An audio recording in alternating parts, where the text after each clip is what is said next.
Hello प्यारे विद्यार्थियों। तो आज अपना नया टॉपिक है। अगला टॉपिक है कूलम्ब का नियम। इंग्लिश में इसे कहेंगे कूलम्ब्स लॉ। क्या कहेंगे बच्चों? Coulomb's law. ठीक है। कूलम्ब्स लॉ को प्रतिपादित किया था कूलम्ब अंकल ने। ठीक है। किसने कह रहा था? कूलम्ब अंकल ने। मैं इसका जो नाम है कूलम्ब सर का, वो पूरा नाम आपके सामने लिखना चाहूँगा। इनका नाम था बच्चों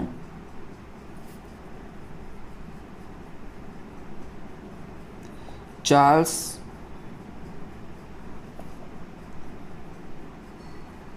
ऑगस्टिन कूलम्ब। ठीक है।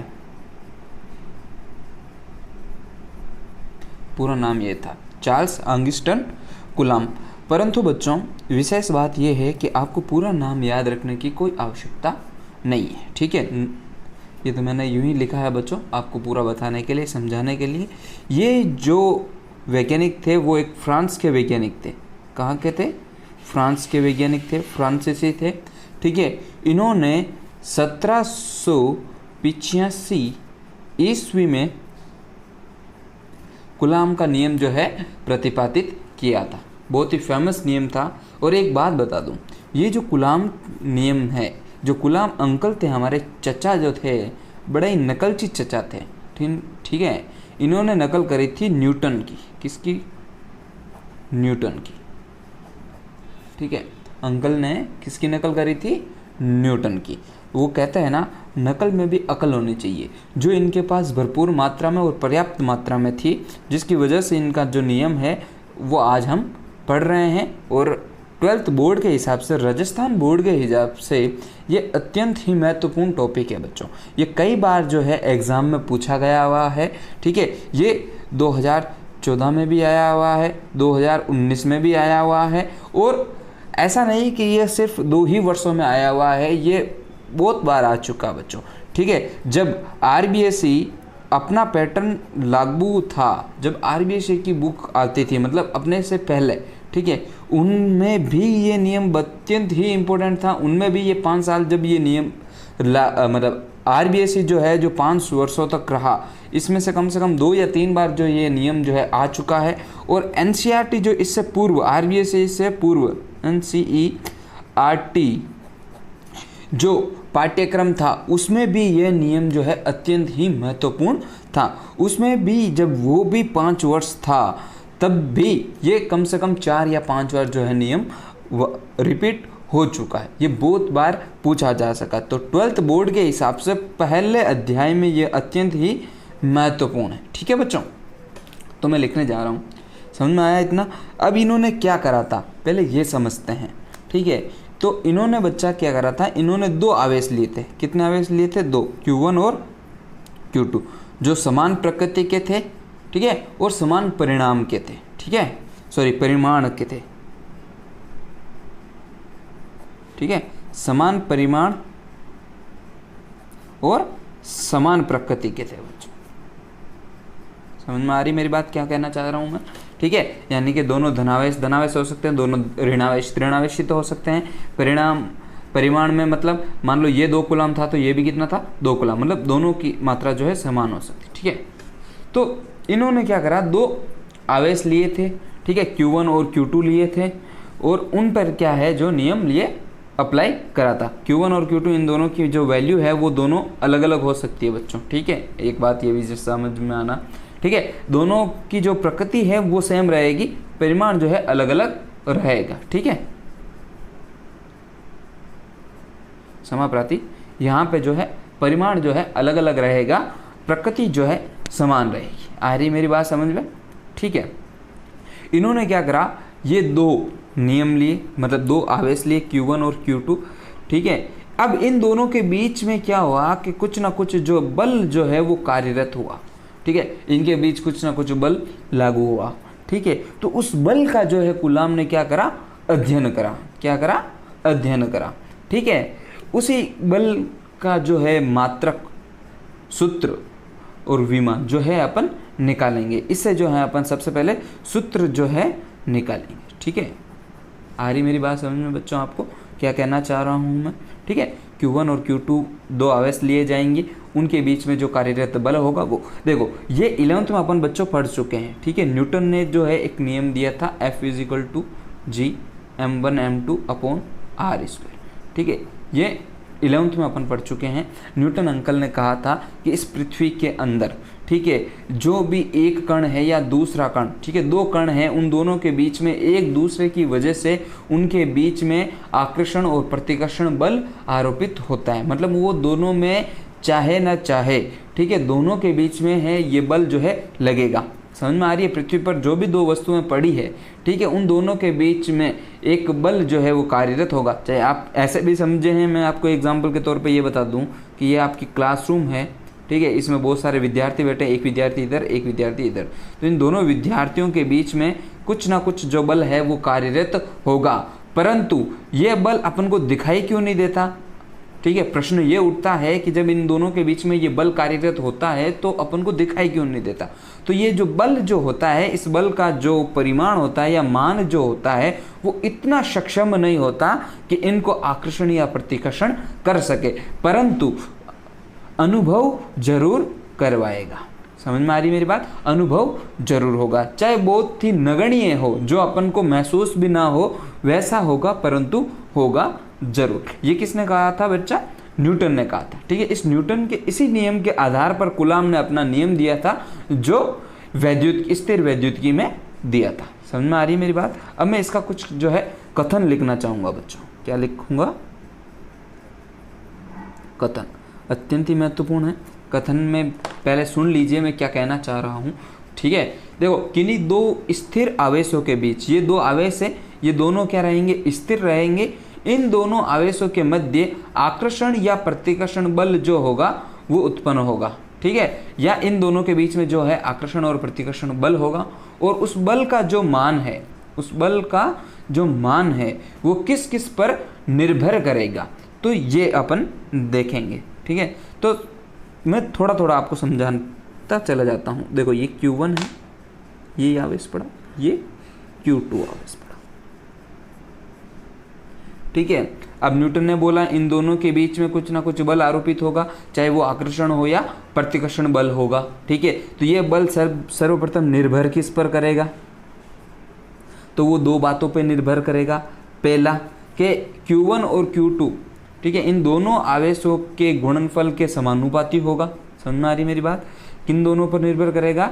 इन दोनों आवेशों के गुणनफल के समानुपाती होगा वो बल, और इसके बीच की जो दूरी है वो r दूरी ली है हमने, उस दूरी के व्युत्क्रमानुपाती होता है, ठीक है। इस जो बल जो होगा, इसमें कार्यरत बल होगा, जो कूलाम ने जो बल प्रतिपादित किया था, वो बल जो है किस पर निर्भर करेगा? इन दोनों के गुणनफल के समानुपाती और इनके बीच की दूरी के वर्ग के व्युत्क्रमानुपाती। मैं पहले लिख देता हूँ बच्चों, ठीक है, ताकि आपको जो है याद रहे।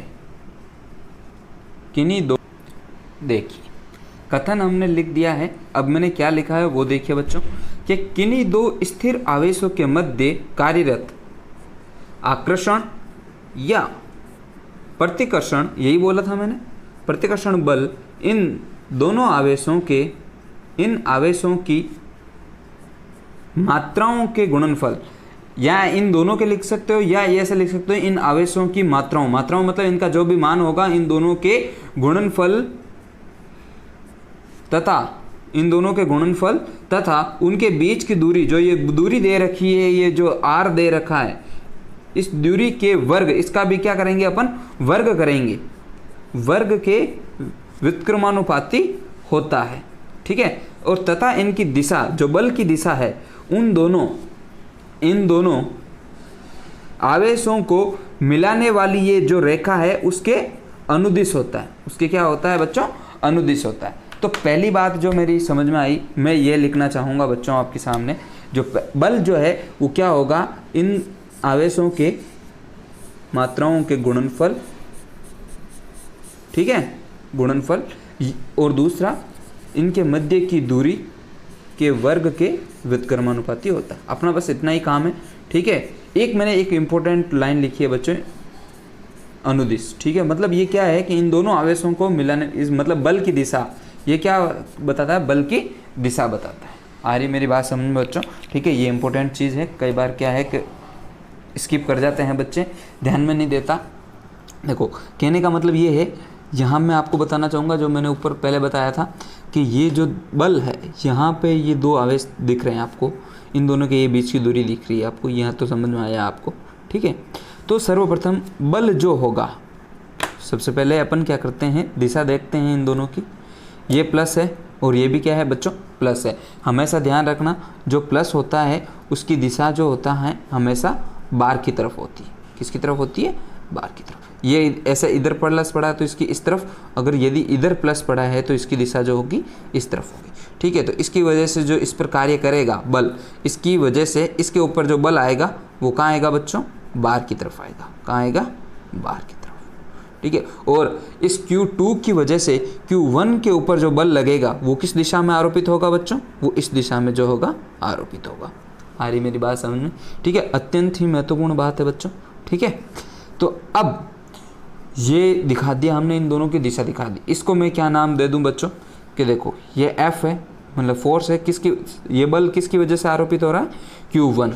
किसके ऊपर? Q2। तो इसको लिखेंगे Q2 पर बल किसकी वजह से? Q1 के द्वारा। ठीक है, अब ये क्या है, बला है, ये क्यों लिखा मैंने F21 वो भी मैं आपको अभी बताऊंगा। ठीक है, इसकी दिशा कैसे आई वो भी दिखाऊंगा।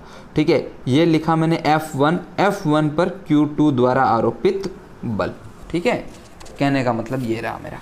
ठीक है, मैंने एक चीज़ लिखी यहाँ पे F12 का मतलब क्या रहा आपका? Q1 पर बल Q2 द्वारा। ठीक है, या ऐसे लिख सकते हैं Q1 पर आरोपित बल Q2 द्वारा। ठीक है, और इसको अपन कैसे लिखेंगे बच्चों? Q2 पर आरोपित बल Q1 द्वारा। ठीक है, इसको ऐसे लिख सकते हैं, सेम ही होगा बच्चों। ठीक है, Q1 द्वारा।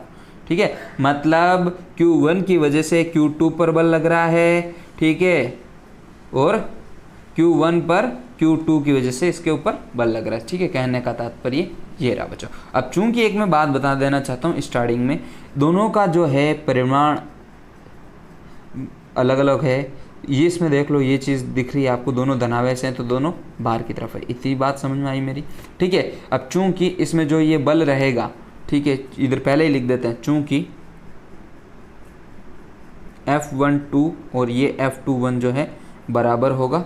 ठीक है, इनकी दिशा जो है क्या आएगी? विपरीत रहेगी, किंतु ये दोनों का जो परिणाम होगा वो क्या होगा? बराबर होगा। ठीक है, तो इतना अभी नहीं जाते, ये तो मैंने आपको एक अलग से बताया है, इतना अपने काम का नहीं है, अपने तो बस इतना ड्रॉ कर दोगे वो भी बड़ी बात है। ठीक है, और डायरेक्ट अपन जो है जो दे रखा है वही करने जा रहे हैं। ठीक है, तो सर्वप्रथम लिखना चाहूँगा मैं F। ठीक है, पहला नियम क्या कहता है कि इन जो बल जो होगा, आकर्षण या जो ये प्रतिकर्षण बल होगा, वो किस पर निर्भर करेगा? इन आवेशों की मात्राओं के गुणनफल के। तो ये दोनों आवेश हैं, ये रहा दोनों आवेश, इनकी मात्रा जो यानी कि इनका जो भी मान होगा ये इनका गुणनफल हो गया, इनके क्या रहेगा? ये समानुपाती। पहला, या इस नियम को और आसान करने के लिए आप ऐसा भी लिख सकते हो कि कूलाम द्वारा बताया गया है Q1 और Q जो बल जो होगा, आकर्षण या प्रतिकर्षण जो बल होगा, वो Q1 और Q2 के गुणनफल के समानुपाती और इनके बीच की दूरी के वर्ग के व्युत्क्रमानुपाती होता है। ठीक है, अब इनके दोनों के बीच की दूरी के वर्ग के व्युत्क्रमानुपाती होता है, ये लिख दिया मैंने। ठीक है, यहाँ हमने समानुपाती लिखना भूल चुके हैं बच्चा, गुणनफल के लिख देना इधर, गुणनफल के समानुपाती और इनके बीच की दूरी के वर्ग के व्युत्क्रम। ठीक है, ऐसा लिखना चाहो तो बढ़िया है। ये इन दोनों आवेशों की मात्राओं के गुणनफल के समानुपाती तथा उनके बीच की दूरी के वर्ग के व्युत्क्रमानुपाती होता है। ये आ गया दोनों नियम। ये आ रही मेरी बात समझ में बच्चों? ठीक है, यहाँ देखिए ये F का मान क्या है? बराबर है, दिख रहा है आपको दोनों तरफ। समीकरण 1 और समीकरण 2 से कुछ याद आया बच्चों जो अपन पहले करते थे 10th में? आपने अब 11th पढ़ी है तो 11th में भी करते थे बच्चों, तो समझ में आ रहा है क्या करने जाऊंगा मैं? थर्ड स्टेप बता सकता कोई क्या होगा?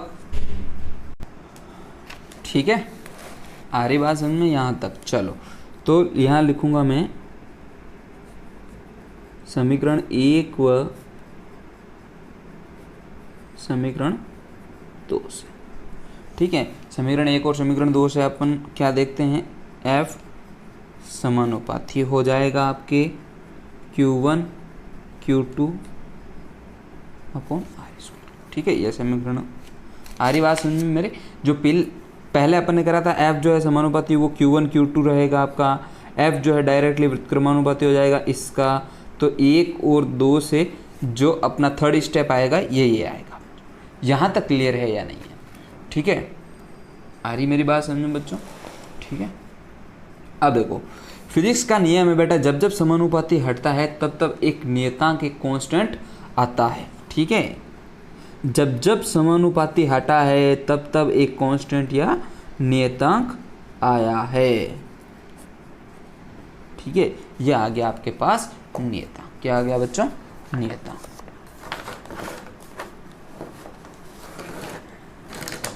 यहाँ आप अच्छे से नोट डाउन करिएगा बच्चों, साथ साथ में नोट्स बनाते रहिएगा। ठीक है, और चैनल को जो है लाइक कमेंट शेयर और सब्सक्राइब जरूर कीजिए। देखो अभी आगे बहुत कुछ बाकी है बच्चों। ठीक है, धीरे धीरे समझाऊंगा।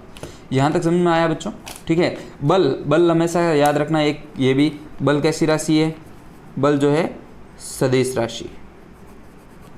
ठीक है, साथ साथ में बताता रहूँ। चलो यहाँ तक समझ में आ गया। अब देखो मैं लिखना चाहूँगा जो के है वो बच्चा क्या है, एक समानुपाती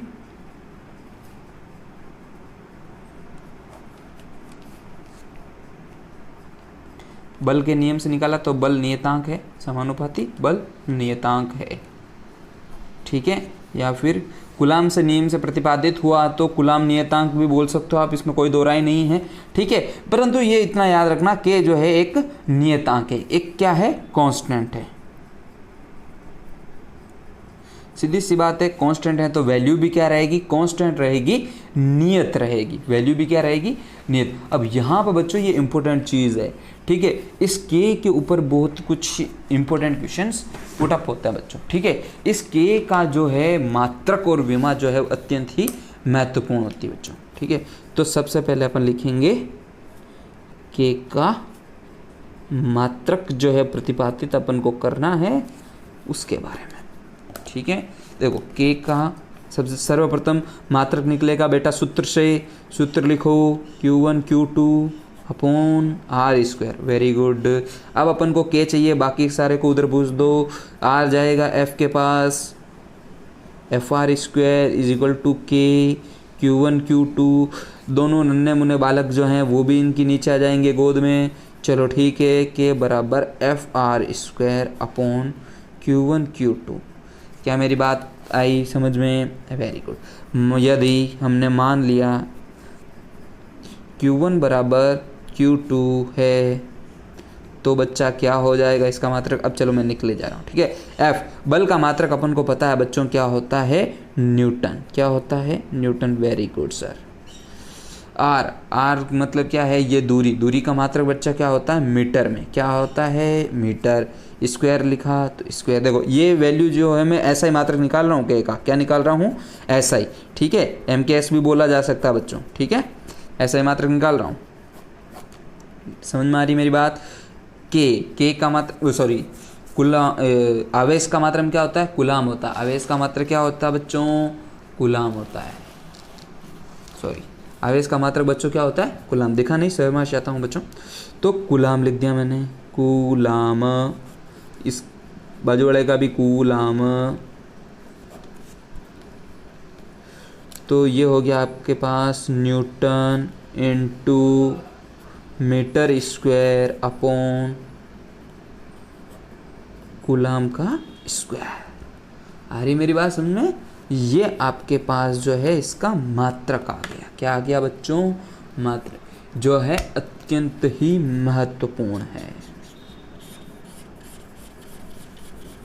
इसलिए ये सब करते हैं, जल्दी से उतार लो, छाप लो, जो भी करना है कर लो। मात्रक आ गया अपने पास। चलो आगे चलते हैं। अरे वाह सर, आपके पास तो खजाना है। चलो चलो चलो, अब आगे चलते हैं।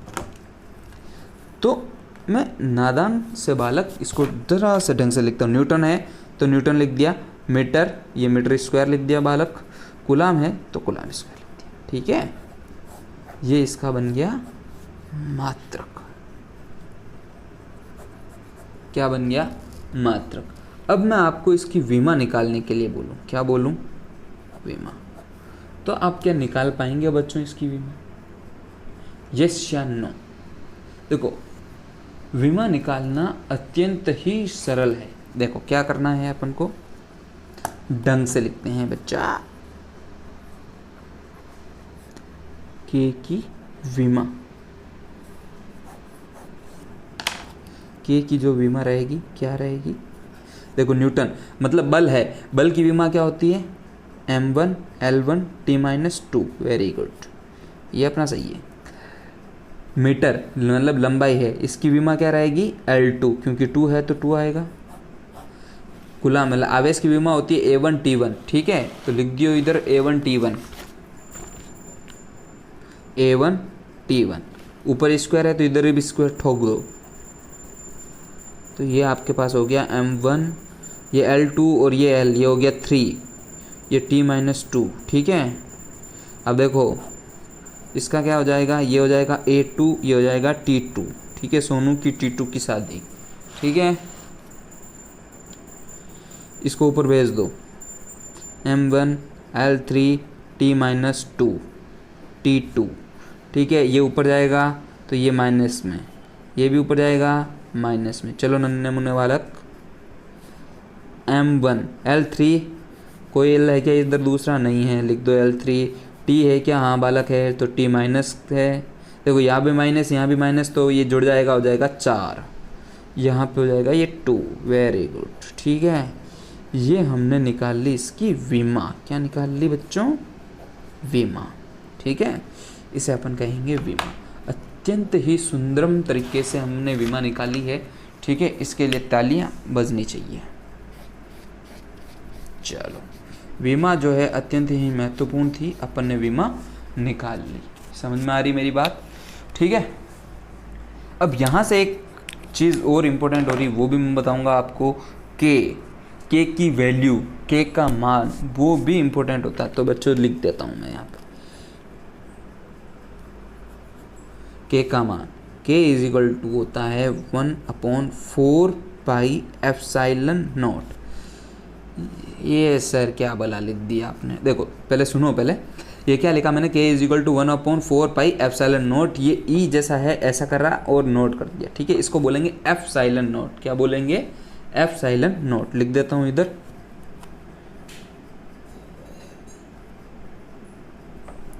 Epsilon not. इधर नोट लगाया तो ये लिख दिया नोट, ठीक है। होता है ये क्या है? एप्सिलॉन होता है। क्या होता है?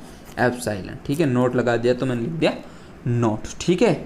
अब इसको रियल भाषा में क्या बोला जाता है? इसको बोला जाता है बच्चों निर्वात की विद्युतशीलता, ठीक है। अब ये निर्वात क्या भला आ गई सर? क्या क्या बता रहे हो? पहले इतना डाइजेस्ट तो कर जाओ, उसके बाद आगे चलेंगे बच्चों। निर्वात की विद्युतशीलता समझाऊंगा क्या है। वैसे ये सुनो आप, K is equal to 1/4 pi epsilon naught हो गया। निर्वात का मतलब तो आप समझते ही होंगे बच्चों क्या होता है। निर्वात मतलब बिल्कुल खाली, ठीक है। निर्वात, या अपन यहाँ पे वायु भी लिख सकते हैं, ठीक है, कोई दोहराई नहीं है, ठीक है। तो ये रही विद्युतशीलता। अब बात आती है कि विद्युतशीलता बच्चों क्या है। तो विद्युतशीलता के बारे में आपको मैं ये समझाना चाहता हूँ कि विद्युतशीलता वह राशि है जो क्या दर्शाती है बच्चों, कि किसी भी माध्यम में बाह्य विद्युत क्षेत्र का कितना प्रभाव पड़ा है। समझ में आ रही? नहीं समझ में आया? दूसरी भाषा में समझिए कि ये एक ऐसा माध्यम है, ठीक है, किसी भी माध्यम में बाह्य विद्युत क्षेत्र को धारण करने की क्षमता, ठीक है। लिख देता हूं इधर, किसी भी माध्यम में बाह्य विद्युत क्षेत्र को धारण करने की क्षमता। दिख नहीं रहा आपको? देख लो कि इसको थोड़ा ढंग से लिख देना बच्चों, मैंने तो ऐसे ही कंजूसी कर दी है। अब विद्युतशीलता क्या होती है कि किसी भी माध्यम में बाह्य विद्युत क्षेत्र को धारण करने की क्षमता क्या कहलाई जाती है? विद्युतशीलता। क्या कहलाई जाती है? विद्युतशीलता। ठीक है। अब इसका के का जो है निर्वात या वायु में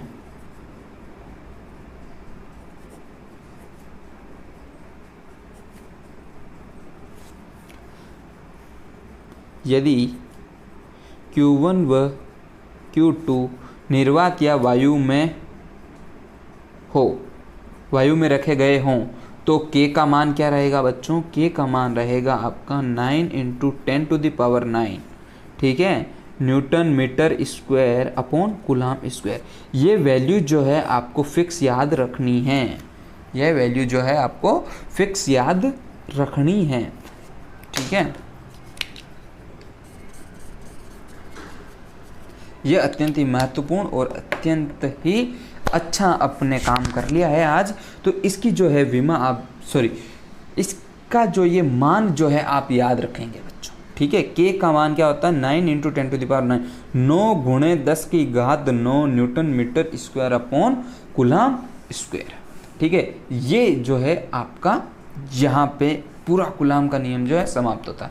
अब बेटो समाप्त तो मैं यहाँ पे कर दूँ आपके, ठीक है, परंतु इसमें जो है एक अलग से वो टॉपिक आएगा परावैद्युतांक, ई का वाला होती है। ये एप्सिलॉन नोट लिखा मैंने, इसका भी कुछ ना कुछ मान होता होगा, कुछ ना कुछ वैल्यू होती होगी बच्चों। तो इसका मान कैसे आया वो भी बताया दिया जाएगा आपको। चलो धीरे धीरे जो है अपन साथ साथ में लिखते जाते हैं ताकि क्या है दुविधा ना हो। चलो एप्सिलॉन नोट, तो एप्सिलॉन नोट का जो है अपन मान लिखना देंगे। तो निर्वात या वायु में एप्सिलॉन नोट का मान होता है 8.85 8.85 × 10⁻⁻12। अब बात आ गई यहाँ पे किसकी बात आ गई कि यहाँ पे अपन मात्रक क्या लिखेंगे। तो मात्रक में पहले लिख के बता देता हूँ, coulomb square upon newton metre square. अब कहाँ से आया देखो, K = क्या होता है? 1/4π एप्सिलॉन नोट। तो K इधर आएगा, एप्सिलॉन नोट उधर जाएगा बच्चों, 1/4π K। अब देखो 4π का कोई मात्रक नहीं होता, ठीक है ना। तो K का मान क्या रहा? ये रहा newton metre square upon coulomb square. तो ये ऊपर जाएगा, तो ये मैंने लिख दिया। ठीक है, ये ऐसा इसका जो है मात्रक है। ठीक है, साथ साथ में मात्रक बता। इसकी जो विमा है वो आपको बनानी है, इसकी विमा आपको बनानी, क्योंकि के की जो विमा बनाई उसकी जस्ट थोड़ी सी कुछ गड़बड़ होगी। ठीक है, वो भी मैं चाहूँगा कि गड़बड़ ना हो आपसे। ठीक है, कोई गड़बड़ ज़्यादा गड़बड़ नहीं होगी इसमें। ठीक है, कोई डीप डिफरेंस इतना नहीं आएगा, लेकिन बनानी है आपको। ठीक है, अत्यंत ही महत्वपूर्ण है। ठीक है, चलो ये आ गई समझ में आपको। ये एप्सिलॉन नोट, ये निर्वात की विद्युतशीलता, ये वैल्यू ठीक है उसमें रखेंगे यहाँ पे। ठीक है, ये एप्सिलॉन नोट की यहाँ 4 है, 4 पाई की वैल्यू क्या होती है? 22/7 या 3.14। ठीक है, 3.14 होती है। और ये वैल्यू लिख दो, ये के की वैल्यू आ गई आपके पास 9 × 10⁹9। ठीक है, ये आपका काम हो गया बच्चों। ठीक है, के का मान मिल गया आपको। ठीक है, यहाँ तक बात समझ में आ गई। चलो देखिए बच्चा, यहाँ तक समझ। अब इस वीडियो की जो लेंथ जो है बहुत ज़्यादा बढ़ गई है बच्चों बातों में। तो इससे रिलेटेड कुछ इंपॉर्टेंट टॉपिक जो बच चुके हैं, जो एक एक नंबर के लिए इंपॉर्टेंट होते हैं, वो नेक्स्ट वीडियो में मैं डालूंगा बच्चों। ठीक है, तो वो कूलाम से रिलेटेड है, एक एक नंबर के हैं, तो मैं उसमें आपको डाल दूंगा। और साथ में उसको इसमें मैं क्या करूँगा कि इस कूलाम के नियम का जो सदिश निरूपण है वो भी मैं उसमें साथ साथ में बता दूँगा। ठीक है, तो ये जो है आपका काम रहेगा। नेक्स्ट वीडियो जो है आप ज़रूर देखिएगा, इंपॉर्टेंट होगा। ठीक है, क्योंकि सदिश जितना कूलाम नियम इंपॉर्टेंट है उतना सदिश निरूपण भी इंपॉर्टेंट है। ठीक है, तो हमारे चैनल को आप लाइक शेयर और सब्सक्राइब जरूर कीजिएगा। ठीक है, राजस्थान बोर्ड के लिए हमारा जो ये चैनल है, ये राजस्थान बोर्ड के लिए है स्पेशली। आज अपन खुला बोल ही देते हैं। ठीक है, कोई दो राय नहीं है इसमें। और बिल्कुल धमाकेदार जो है तैयारी करवाई जाएगी इस चैनल पर, टेंशन मत लीजिए। ठीक है, हम अपन मतलब धमाल करेंगे इस बार। जो NCERT बोर्ड जो होगा अपने राजस्थान में, उसमें अपन पेपर को मतलब फोड़ के आएंगे। ठीक है, दबा के अपन मार्क्स जो है लेके आएंगे। इसमें हमारी गारंटी है कि आपको 95 के अबव मार्क्स आए हैं ही आए। ठीक है बच्चों, हम 100/100 की भी गारंटी देंगे आपको, ठीक है, 100/100 बच्चा, वो तो आपको मेहनत तो करनी पड़ेगी, ये तो हमारे बात हो गई, ठीक है। लेकिन ये बात ज़रूर है कि हम जो यहाँ से नोट्स प्रोवाइड करवाएंगे, जो पढ़ा रहे हैं आपको, जो कंटेंट आपको प्रोवाइड करवा रहे हैं, उसमें कोई कमी नहीं है, उसमें 1% भी कमी नहीं है, ठीक है। इससे हटके आप कुछ भी ना देखें, ये हमारी गारंटी है। इससे अलावा आप कोई गाइड वगैरह जो चाहें सोल्व करें, ठीक है, वो आपके ऊपर है बच्चों। परंतु मैं तो आपको यही कहना चाहता हूँ कि जो ये हम पढ़ा रहे हैं, जो कंटेंट आपको दिया जा रहा है, वो आपके लिए निश्चित है, 100/100 मार्क्स के लिए निश्चित है, क्योंकि तैयारी जो है अपन बहुत जमकर और बहुत ही सलीके से करेंगे, ठीक है। टेंशन मत लीजिए, ठीक है। इस बार जो होगा वो सरकार जो है हमारी बनेगी, निश्चिंत रहिए आप, ठीक है। बस चैनल को आप अपना ज़्यादा से ज़्यादा जो है प्यार दीजिए बच्चों, ठीक है। लाइक कमेंट शेयर ज़रूर कीजिए। आप लाइक कमेंट शेयर और सब्सक्राइब जितना ज़्यादा कीजिएगा, उतना ज़्यादा हमारा हौसला बुलंद होगा, ठीक है। और उतनी ही दुगुनी मेहनत से हम जो है वीडियो बनाएंगे आपके लिए, इससे भी ज़्यादा मेहनत और प्यार जो है आपको वापस लौटाएंगे। आप जितना प्यार दोगे उससे डबल प्यार आपको वापस दिया जाएगा, ठीक है। धन्यवाद बच्चों।